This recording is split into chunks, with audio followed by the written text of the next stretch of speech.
Ano po ang masamang ibinunga ng labagin ng mga unang tao ang tuntuning ito ng ating Panginoong Diyos? Ituloy po natin ang pagbasa dito pa rin po sa Genesis sa 3:17 hanggang 19, 23 hanggang 24. At kay Adam ay sinabi, sapagkat iyong dininig ang tinig ng iyong asawa at kumain ka ng bunga ng punong kahoy na aking iniutos sa iyo na sinabi, huwag kang kakain niyaon.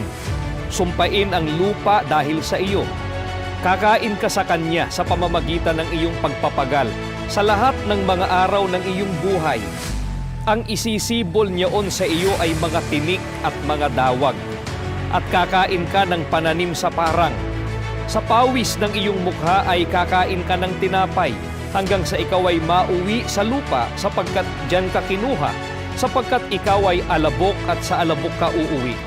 Kaya pinalayas siya ng Panginoong Diyos sa halamanan ng Eden upang kanyang bukirin ang lupaing pinagkunan sa kanya. Ano pat itinaboy ang lalaki at inilagay sa silanganan ng halamanan ng Eden ng mga kerubin at ang isang nagniningas na tabak na umiikot upang ingatan ng daang patungo sa kahoy ng buhay. Mga giliw po naming mga taga-subaybay, sinumpa po ang pamumuhay at ang buhay ng tao dahil sa paglabag niya sa utos ng ating Panginoong Diyos.